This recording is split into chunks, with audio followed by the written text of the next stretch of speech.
नमस्कार दोस्तों, के एग्ज़ाम फाइट में आपका स्वागत है। कैसे हैं आप सभी? उम्मीद है आप सभी सही होंगे और आपकी UP PCL TG two BARC SAIL NPCIL आदि परीक्षाओं की तैयारी अच्छी चल रही होगी। दोस्तों, इन सभी परीक्षाओं के लिए हमने इलेक्ट्रिशियन थ्योरी से कुछ महत्वपूर्ण प्रश्नों की सीरीज स्टार्ट की है, जो कि ये सीरीज आपकी टॉपिक वाइज है। आज के टॉपिक में हमने अल्टरनेटर से कुछ महत्वपूर्ण प्रश्नों को रखा है, जो कि ये प्रश्न आपके यूथ कंपटीशन के बुक से लिए गए हैं। ये आपके किसी भी एग्ज़ाम के लिए इम्पोर्टेंट साबित हो सकते हैं। चलिए, आपका ज़्यादा टाइम न लेते हुए इन प्रश्नों की शुरुआत करते हैं। उससे पहले आपसे रिक्वेस्ट है, अगर आप चैनल पर नए, चैनल को सब्सक्राइब कर लीजिए और अपने दोस्तों में शेयर कर दीजिए। अगर वीडियो अच्छा लगे तो वीडियो को लाइक ज़रूर करना। चलिए शुरुआत करते हैं। जैसा कि आज का हमारा प्रश्न दिया गया, आज हम 26 नंबर प्रश्न से करेंगे, जो कि अगर आपने इसके पिछले वाले प्रश्नों को नहीं देखा है तो वीडियो के माध्यम से आप देख सकते हैं। जैसा कि आज का हमारा प्रश्न है, यदि किसी भवन की वायरिंग में 60 वाट बल्बों के 20 पॉइंट हैं और 4 पंखे प्रत्येक 100 वाट के हैं, तो 240 सप्लाई सिस्टम के लिए अनुमोदित इंसुलेशन प्रतिरोध कितना होगा। चलिए हम आपको दिखा देते हैं, जो कि दोस्तों यहाँ पर हल करके, जैसे कि दोस्तों बल्ब दिए गए हैं, जैसे बल्ब यहाँ पर निकालेंगे, जैसे कि 60 वाट के कितने 20 पॉइंट दिए गए हैं, इनको निकालेंगे, इनको गुणा कर देंगे तो आपका 1200 वाट आ जाएगा। फिर इसके बाद दोस्तों पंखा यहाँ पर पूरा मान रखेंगे, जैसे कि आपका पावर आ जाएगी 1600। यहाँ पर देख सकते हैं 100 और गुणे 4 का मान रखेंगे 400 वाट आ जाएगी। जैसे कि 100 वाट के हैं 4 पंखे, तो इन्हें गुणा करेंगे तो आपका 400 वाट बनेंगे। इसमें 1200 में 400 जोड़ देंगे तो आपका 1600 आ जाएगा पावर। फिर इसके बाद आप यहाँ पर देख सकते हैं, जबकि शक्ति गुणक इकाई हो तो यहाँ पर एस बराबर देख सकते हैं, यहाँ पर सिर्फ इसको बदला गया है, जो कि किलो में बदला गया। किलो में बदलेंगे तो 1.6 किलो वोल्ट एम्पियर हो जाएगा। फिर इसे हम आउटपुट और 1 किलो जोड़ देंगे, जो कि यहाँ पर आपका हो जाएगा यहाँ पर 2.6 मेगा ओम। इसका यहाँ पर सही उत्तर मान लो इसका हो जाएगा, जैसे कि option number A 2.08 mega ohm right answer है। यहाँ पर आप देख सकते हैं। चलिए, जो कि हमने आपको बता दिया है। चलिए अगले प्रश्न पर चलते हैं। आपका अगला प्रश्न दिया गया है, कोई 8 पोल का प्रत्यावर्तक 750 आरपीएम पर चल रहा है। इस प्रत्यावर्तक यानी अल्टरनेटर की आवृत्ति क्या होगी। सिंपल सा फार्मूला होता है, जो कि आप देख सकते हैं, F बराबर NP/120। यहाँ पर P का मान 8 रख देंगे और NS का मान 750 रख देंगे। फिर यहाँ पर आपकी फ्रीक्वेंसी निकल कर आ जाएगी, जो कि यहाँ पर देख सकते हैं, ऑप्शन नंबर डी 50 हर्ट्ज आपका सही उत्तर हो जाएगा। अगला प्रश्न, अल्टरनेटर के क्षेत्र परिवर्तन यानी फील्ड परिपथ की डैश डैश से प्रदाई होती है। सही उत्तर डीसी करंट राइट आंसर है। अगला है, किसी प्रत्यावर्ती यानी अल्टरनेटर को उत्तेजित करने वाला एक्साइटर डैश डैश होता है। सही उत्तर शंट जनरेटर होता है राइट आंसर है। व्याख्या देख लेते हैं, जैसा कि किसी अल्टरनेटर को उत्तेजित यानी एक्साइटेड करने वाला एक्साइटर शंट जनरेटर होता है। एक्साइटर का कार्य रोटर वाइंडिंग को उत्तेजित करना होता है। इस प्रक्रिया के लिए शंट अथवा कंपाउंड डीसी जनरेटर को रोटर शाफ्ट पर स्थापित किया जाता है। अगला है, उच्च गतिशील प्रत्यावर्तित में उपयोगी घूर्णित रोटर्स डैश डैश हैं। सही उत्तर बेलनाकार पोल घूर्णित इसका सही उत्तर है। जैसा कि यहाँ पर हम देखते हैं, उच्च गतिशील प्रत्यावर्तित में बेलनाकार पोल रोटर का प्रयोग किया जाता है। इस रोटर की अच्छी लंबाई अधिक होती है और व्यास कम होता है। यह ठोस स्टील का बनाया जाता है और क्षेत्र कुंडलन यानी वाइंडिंग स्थापित करने के लिए इसकी परिधि पर खांचे काटे जाते हैं, खांचे होते हैं। इसकी घूर्णन की गति 1500 से लेकर 3000 आरपीएम तक तथा आउटपुट 50,000 किलो वोल्ट एम्पियर से लेकर 2 लाख किलो वोल्ट तक होती है। इसका उपयोग स्टीम टरबाइन अल्टरनेटर तथा टर्बो अल्टरनेटर्स में किया जाता है। अगला है, अगला आपका दिया गया है, प्रत्यावर्तित यानी अल्टरनेटर डैश डैश के सिद्धांत पर कार्य करते हैं। सही उत्तर फैराडे के नियम पर कार्य करते हैं, इसका सही उत्तर है। अल्टरनेटर फैराडे के सिद्धांत पर कार्य करता है। इस सिद्धांत के अनुसार जब किसी चालक एवं चुंबकीय क्षेत्र के बीच सापेक्ष गति के कारण चुंबकीय बल रेखाओं का प्रतिच्छेदन होता है तो उस चालक में विद्युत वाहक बल उत्पन्न हो जाता है। अगला है अल्टरनेटर डेड डैश में निर्धारित किया जाता है। आप सभी को पता होगा केवीए इसका सही उत्तर है।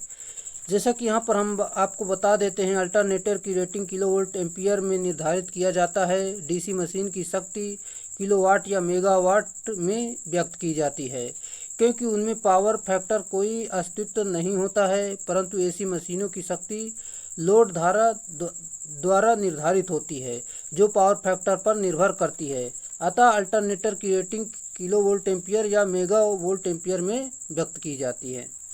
अगला है एक अल्टरनेटर में प्रेरित ईएमएफ की आवृत्ति डेड डैश दी जाती है। सिंपल सा है, एफ बराबर PN/120 इसका सही फार्मूला है, जो कि यहाँ पर देख सकते हैं। P बराबर पोल्स की संख्या, N बराबर तुल्यकालिक गति और F बराबर आवृत्ति जो कि दिया गया है। अगला है एक 4 पोल वाला अल्टरनेटर 1500 आरपीएम पर चल रहा है। प्रत्यावर्तक की आवृत्ति डेड डैश होगी। सिंपल सा वही फार्मूला लगा देंगे तो आपका यहाँ पर 50 हर्ट्ज राइट आंसर निकल कर आ जाएगा, जो कि आप यहाँ पर देख सकते हैं। चलिए अगला है अल्टरनेटर की रेटिंग डेड डैश होती है, हमने आपको अभी बता दिया, जो कि केवीए में होती है। राइट आंसर है। जैसा कि यहाँ पर हम देखते हैं अल्टरनेटर के द्वारा एसी पावर की सप्लाई प्राप्त की जाती है, जो कि आप देख सकते हैं। फार्मूला भी आप देख सकते हैं, जहाँ की cos फाई शक्ति गुणांक होता है। अगला है दो अल्टरनेटर के तुल्यकालन के लिए मुख्य शर्तें क्या हैं? सही उत्तर वोल्टेज, आवृत्ति और फेज अनुक्रम समान होने चाहिए। राइट आंसर है। जैसा कि समांतर में चलते हुए अल्टरनेटर का टर्मिनल वोल्टेज बस बार के वोल्टेज के समान होना चाहिए। समांतर में चलते हुए अल्टरनेटर का आवृत्ति और फेज अनुक्रम बस बार की आवृत्ति और उसके फेज अनुक्रम के समान होना चाहिए। समांतर में चल रहे अल्टरनेटर सदैव तुल्यकालिक गति पर चलते हैं। चलिए अगला आपको दिया गया है, जो कि उच्च गति प्रत्यावर्ती के लिए यानी अल्टरनेटर के लिए किस प्रकार के रोटर का प्रयोग किया जाता है? सही उत्तर बेलनाकार पोल प्रकार का रोटर राइट आंसर है। व्याख्या देख लेते हैं, जो कि टर्बो अल्टरनेटर में बेलनाकार पोल टाइप के रोटर का प्रयोग किया जाता है। यह अल्टरनेटर हाई स्पीड पर भाप टरबाइन के द्वारा चलाई जाती है। इसमें सामान्य तौर पर पोलों की संख्या 2 से 4 तक होती है और इसकी स्पीड जो है 2 पोल के लिए 3000 आरपीएम तथा 4 पोल के लिए 1500 आरपीएम होती है। टर्बो अल्टरनेटर में यूज होने वाला रोटर का व्यास कम तथा अच्छी लंबाई अधिक होती है। अगला है अल्टरनेटर का कार्य सिद्धांत क्या है? सही उत्तर फैराडे के विद्युत चुंबकीय प्रेरण राइट आंसर है। व्याख्या देख लेते हैं, जो कि अल्टरनेटर फैराडे के विद्युत चुंबकीय प्रेरण के सिद्धांत पर कार्य करता है। इस स्टेटर इंडक्शन मोटर के समान, इसका स्टेटर जो है इंडक्शन मोटर के समान होता है, जिसमें 3 फेज वाइंडिंग की जाती है तथा प्रत्येक वाइंडिंग एक दूसरे से 120 डिग्री पर स्थापित होती है। अल्टरनेटर और सिंक्रोनस मोटर की संरचना एक समान होती है। अल्टरनेटर में बेलनाकार और सैलिएंट पोल टाइप का रोटर उपयोग किया जाता है। इसमें मैग्नेटिक फील्ड रोटेटिंग और आर्मेचर स्थिर होता है। अगला है अल्टरनेटर की दक्षता इसकी डेड डैश बढ़ने पर हमेशा बढ़ती है। सही उत्तर शक्ति बढ़ने से हमेशा बढ़ती है दक्षता। चलिए जैसा कि यहाँ पर हम देखते हैं, प्रत्यावर्ती की दक्षता इसकी शक्ति बढ़ने पर हमेशा बढ़ती है। जैसा कि दक्षता बराबर देख सकते हैं निर्गत अपान निविष्ट, जो कि निर्गत बटे निर्गत प्लस हानियाँ, इसका फार्मूला होता है दक्षता का। जब हम निर्गत शक्ति को बढ़ाएंगे तो क्षमता बढ़ेगी, क्योंकि निर्भार पर प्रत्यावर्तित में हानियाँ होती रहती हैं, तथा जब शक्ति बढ़ाते हैं तो इसका मान निर्गत की तुलना में कम बढ़ता है। अगला है समुन्नत पोल प्रकार के घूर्णक रोटर का उपयोग प्रत्यावर्ती यानी अल्टरनेटरों में किया जाता है। ये किस प्रकार के मूवर्स द्वारा संचालित होते हैं? सही उत्तर निम्न और माध्यम गति के प्राइम मूवर्स राइट आंसर है। चलिए समुन्नत पोल प्रकार के घूर्णक का प्रयोग प्रत्यावर्तियों में निम्न तथा माध्यम गति के प्राइम मूवर्स द्वारा संचालित किया जाता है। इसके घूर्णन की लंबाई कम तथा व्यास अधिक होता है। तथा नॉन समुन्नत प्रकार के घूर्णक उच्च गति के लिए प्रयोग किए जाते हैं। अगला है, अल्टरनेटर में अवमंदक कुंडली किसके लिए दी जाती है? सही उत्तर चाल दोलक प्रभाव घटाने के लिए राइट आंसर है। व्याख्या देखते हैं। प्रत्यावर्ती में अवमंदक यानी डैम्पर वाइंडिंग का प्रयोग चाल दोलन यानी हंटिंग प्रभाव को घटाने के लिए किया जाता है। डैम्पर वाइंडिंग में जो चालक होते हैं उन्हें रोटर के पोल फेज में रखा जाता है और दोनों सिरों पर इंड रिंग द्वारा शॉर्ट सर्किट कर दिया जाता है। हंटिंग प्रभाव को कम करता है तथा वह सिंक्रोनस मोटर को सेल्फ स्टार्टेड बनाता है। अगला है, 60 हर्ट्ज के साथ विद्युत वाहक बल बनाने वाले 4 पोल प्रत्यावर्ती की गति यानी अल्टरनेटर की गति डैश होती है। सिंपल सा है, पूरा मान रख देंगे इस फार्मूले पर आपका आ जाएगा, जो कि option number B 1800 RPM right answer है। चलिए, एक अल्टरनेटर में 1500 से लेकर 3000 आरपीएम की गति के लिए डिजाइन किया गया है के लिए कौन सा प्राइम मूवर उपयोग किया जाएगा? सही उत्तर भाप टरबाइन राइट आंसर है। चलिए, जैसा कि यहाँ पर हम देखते हैं जिस अल्टरनेटर की गति 1500 से लेकर 3000 आरपीएम तक हो उसके लिए सबसे स्विचेबल प्राइम मूवर भाप टरबाइन यानी स्टीम टरबाइन होता है। अगला है, 50 हर्ट्ज 8 पोल तुल्यकालिक मोटर की गति होगी। सिंपल सा वही फार्मूला लगाएंगे यहाँ पर, जैसे कि हम आपको बता देते हैं। यहाँ पर एफ का मान 50, पी का मान यानी पोल्स की संख्या 8 दी गई है, हमें गति निकालनी है। पूरा मान रख के यहाँ पर भाग दे देंगे, मतलब यहाँ पर भाग दे देंगे 8 से, आपका आंसर निकल कर आ जाएगा 750 आरपीएम राइट आंसर होगा। ऑप्शन नंबर ए सही उत्तर है। अगला है, आधुनिक टरबाइन चालित प्रत्यावर्ती यानी अल्टरनेटर को डैश की मदद से ठंडा किया जाता है। सही उत्तर हाइड्रोजन इसका राइट आंसर है। चलिए, जैसा कि यहाँ पर हम देखते हैं टरबाइन के चलने वाले अल्टरनेटर जब गर्म हो जाते हैं तो उनके लिए हाइड्रोजन गैस का प्रयोग कूलिंग हेतु किया जाता है। अगला है, प्रत्यावर्ती यानी अल्टरनेटर में अवमंदक कुंडलियाँ डैश में प्रदान की जाती हैं। सही उत्तर पोल शू राइट आंसर है। अल्टरनेटर्स में अवमंदक वाइंडिंग यानी डैम्पर्स वाइंडिंग पोल शू यानी पोल शू में प्रदान की जाती हैं। डैम्पर वाइंडिंग का मुख्य कार्य मशीन में उत्पन्न दोलन यानी हंटिंग इफेक्ट को कम करना होता है। डैम्पर वाइंडिंग सिंक्रोनस मोटर को स्टार्ट करने के लिए प्रयोग की जाती है। डैम्पर वाइंडिंग इंड रिंग द्वारा दोनों सिरों पर शॉर्ट सर्किट रहती है। अगला है, 6 ध्रुव यानी 6 पोल वाले 50 हर्ट्ज के प्रत्यावर्तक की गति होती है। सही उत्तर सिंपल सा वही फार्मूले पर रखेंगे, आपका ऑप्शन नंबर भी 1000 आरपीएम राइट आंसर हो जाएगा, जो कि आप देख सकते हैं।